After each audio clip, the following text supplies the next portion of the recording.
To find out more about whether aid can get into Mariupol and whether people can get out, we've reached the deputy mayor of that city, Serhiy Orlov. Hi, Deputy Mayor Orlov. Good to have you back on our program. I want to start off with the issue of humanitarian corridors. Is there a humanitarian corridor up and running to and from Mariupol? Is anyone able to get in or out? Hello. We start our humanitarian mission yesterday. It was announced that humanitarian corridor to Mariupol will be open yesterday, and we start our evacuation column. But we realized that there is no any possibility to reach Mariupol itself, so our humanitarian column is able to reach Berdyansk, and it started to move yesterday in afternoon, and in the evening. Yesterday it reaches Berdyansk, stay for a night, and this morning we start to collect citizens in Berdyansk. It's mostly Mariupol citizens who reached Berdyansk previous days themselves, and now we evacuating our Mariupol citizens from Berdyansk. It's about 45 buses, and we evacuating at the moment 2,538 persons, and among them we have 710 children. So these people are on the way to Zaporizhia. And how are they doing? How are those people who you are evacuating?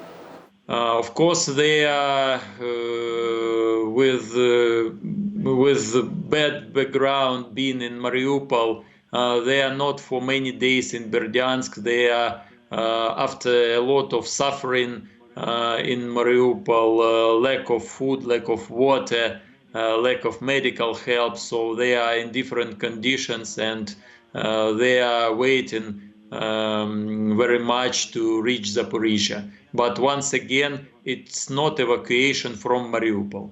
Yeah, let me ask you about that. Do you think you are going to be able at some point to get all the way to Mariupol? I only hope and pray for that to be possible, to be able, because none of our efforts was not successful, and world leaders were involved in this issue. President Macron, President Erdogan, even Pope Francis, as I know, told to Putin, but he does not allow to reach Mariupol for any humanitarian help and to evacuate for any humanitarian reason our citizens. So all our citizens lay there like in Russian prison, and they do not want to solve any humanitarian issue. So just to be clear, even though the Russians said there would be a humanitarian corridor to Mariupol, what you're saying is it does not go the full way there.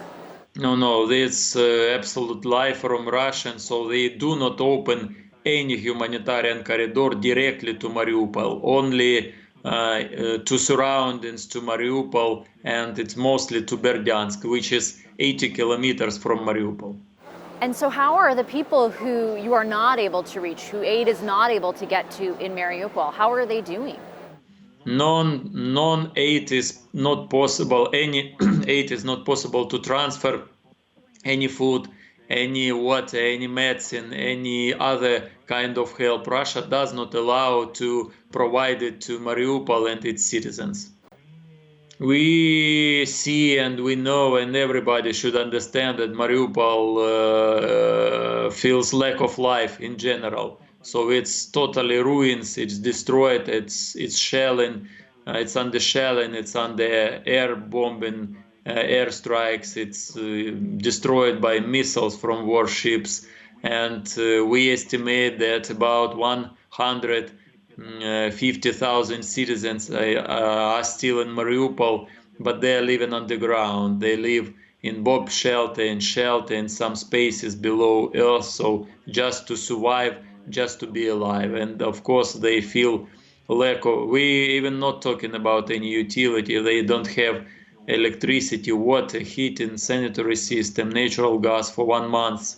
So they are just surviving and do their best to stay alive, and they surely feel absolute lack and absence of water, food, and it's awful situation. That's why we faced with genocide Ukrainian in Mariupol.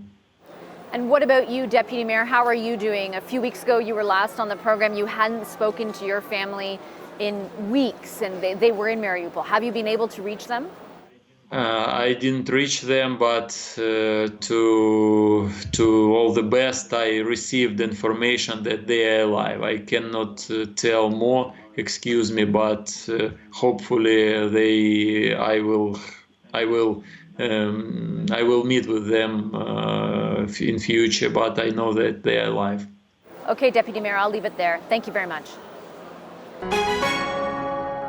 Hi, I'm Vashi Capellos, host of Power in Politics. See more of our show by subscribing to the CBC News channel or click the link for another video.